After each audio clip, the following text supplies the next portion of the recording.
Hello, and welcome to another exciting edition of Hidden in the Universal Vault. I'm Ryan, your host. Alright, folks, we are now at the worst list. Yes, the worst list of this year.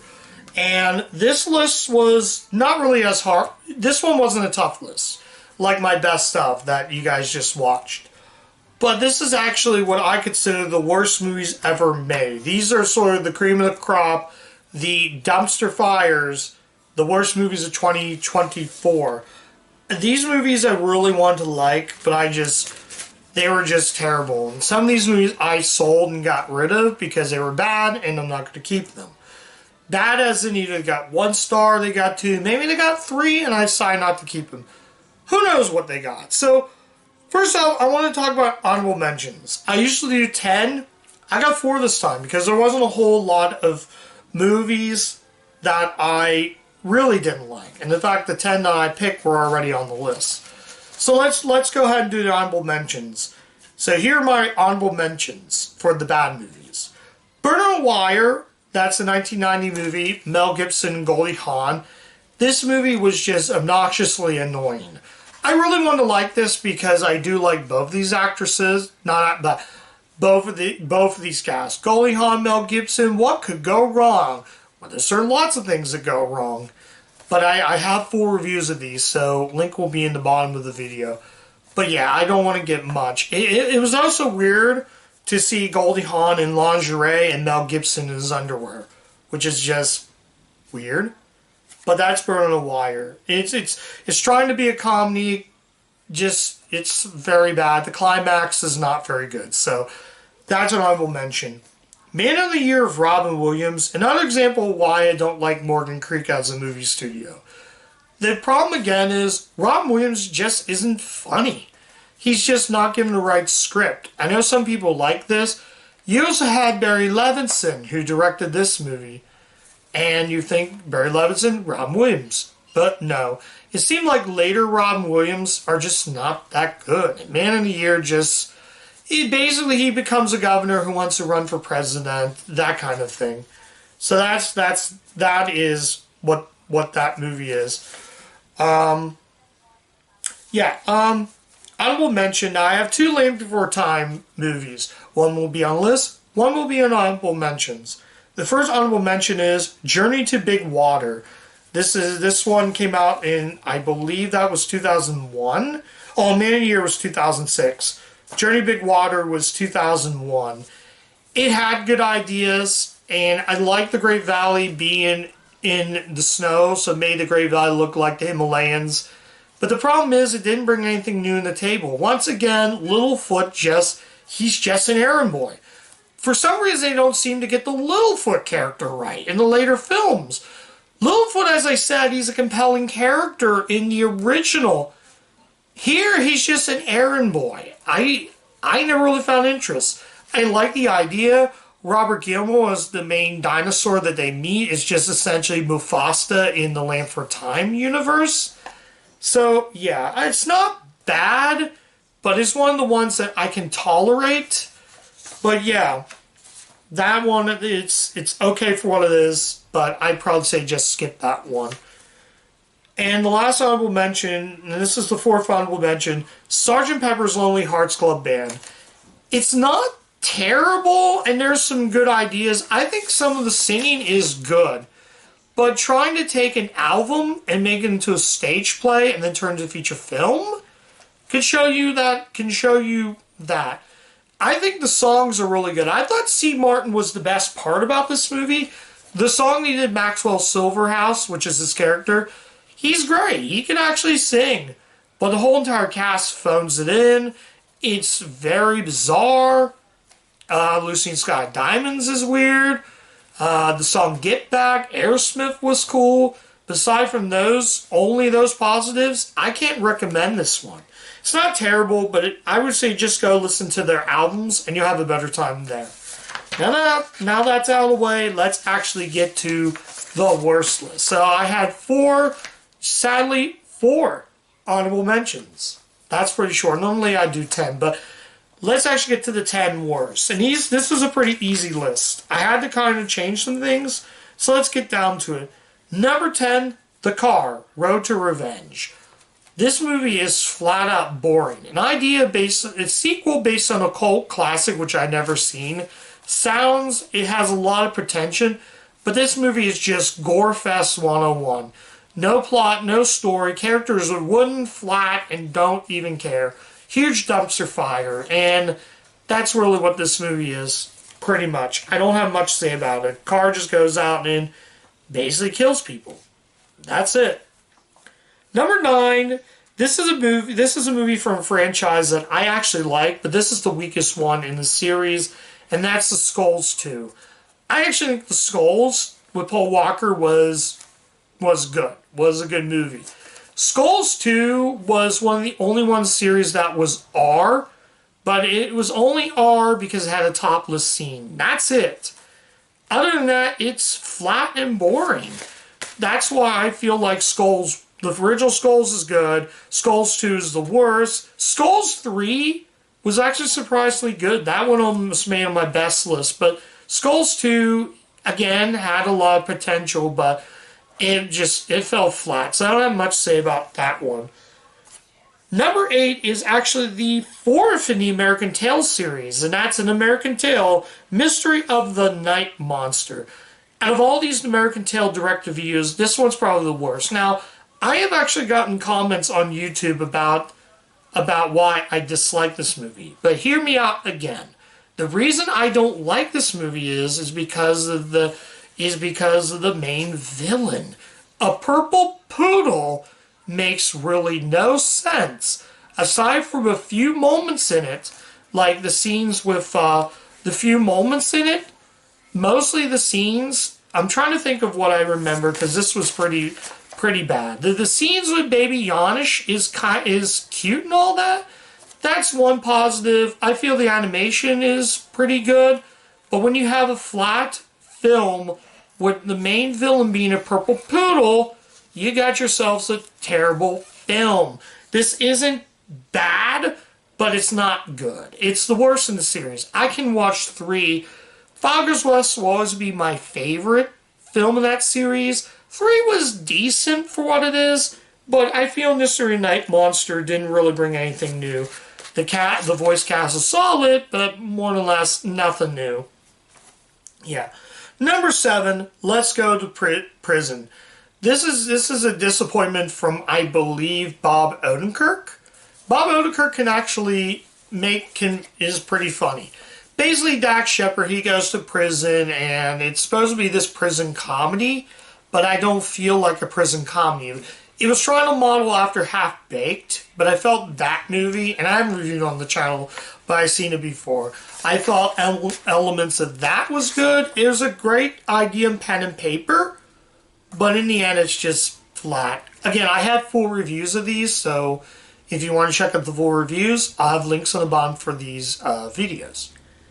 So you guys can check out that. Number 6 is actually the worst of the DreamWorks animation films, and that's Rudy Gilmore, Teenage Kraken. This is actually the worst. It was trying to be Inside Out, but in the end, was just boring. I gotta give credit for DreamWorks for taking something different, but in the end, it's just boring. Like, the ending battle, her finding out that she's a Kraken sounded like an idea, but it just felt flat, and it just wasn't good. So, that is at number 6. Number 5, I'm sad to say this, but I'm putting a Don Knotts comedy from the early 70s or late 60s, and that's The Love God, and that's number 5. Don Knotts is the funniest guy is one of the funniest comic actors. Shaggy's Gun and Ghost of Mr. Chicken are A+ S tier movies. Love God tries to be that, but it tries to be a comedy, but it's not even funny. The Don Knotts should make me laugh, but in the end, it didn't. I like the idea of him being a love god, but I just felt bored. It wasn't funny. The ending wasn't really funny. It didn't have that fun charm that like Ghost Ghost Mr. Chicken and Shaky as Gun did. Those movies were funny. This was flat. I can't really say much about this. He's like this like love god, and he has these like not released powers, but he like gets these women involved. It just was not good. Number 4 is the latest and hopefully final film in the Land for Time series, and that's Land for Time: Journey of the Brave. Why are these movies still being made?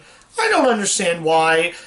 Once again, Littlefoot is just an errand boy. I don't really understand why. It's not as offensive as Wisdom of Friends. That was offensively bad. That was garbage. This right here wasn't terrible, but it's bad. I mean, you would think again, you had Reba McEntire in the movie. You had Damon Wayans Jr., who I don't really know much of, is in this. Again, it's just flat. They just could never get a Land for Time movie right ever since. The only time they got it right in the direct-to-video series is The Great Longneck Migration. That is a good movie. That I can watch over and over again. But Journey of Brave just made me question, why are these movies still being made? Can somebody tell me Universal Animation? Can anybody tell me why this is even being made? I really want to know why. So yeah, that's number 4. Not bad, but not offensively bad. Just bad in general. Number 3 is a movie I've seen once. I can't believe I watched it a second time. And that's Because I Said So. Or as I like to call the movie, Ranting, the film. Mandy Moore, Diane Keaton, their mother and daughter. She's a cook. One of her daughters is getting married. And that's really the gist of this movie. This is just so boring. This movie is just, it's not my movie. I mean, you got, again, Mandy Moore, Diane Keaton, Lauren Graham, Piper Perabo. It was directed by Michael Liebenham, who directed 40 Days and 40 Nights. That movie was good. That movie was fun if you like those rom-coms from that era. This, I don't know. He also directed Heathers and Hudson Hawk. I was expecting this movie to be at least good, but it's just so bad. Diane Keaton was the big problem. The biggest problem with this movie is your writing. If the writing was good, it's the script, the screenplay. The movie drove me nuts. There's a scene where she accidentally clicks on a porno. The dog all of a sudden just starts running around in circles. Ha ha. Is that supposed to even be funny? Like, the whole time it's just... This movie was only made for people who are really into romantic films. I can't recommend this. I actually gave this movie back to my mom. It's not as offensively bad. Not offensively bad. It's not as bad as something like Charlie St. Cloud, which that was terrible. This one is just bad because it's bad. And because I said so, because it's so bad. It's not fun. So, moving on. Number 2, Battleship. This is another disappointment from a director I actually like, Peter Berg. This is based on the Parker Brothers board game. Now, this could have had an idea, but my big problem is, who's going to play the peg? I remember when it came out, and yeah, the movie is bad. It's really bad. The problem is Battleship should never be made into a movie, especially a board game turned film. It's just something like that. If you want a good board game turned film, go watch Clue. Clue was actually really good. That was one of the best board game turned films. This movie deals with more like an alien race, and they're trying to fight. Taylor, I think it's Taylor Kish, one of the Taylors. Also Liam Neeson. I expected this to be good. It's just very boring and very frustrating. It's just, it gave me a headache watching this.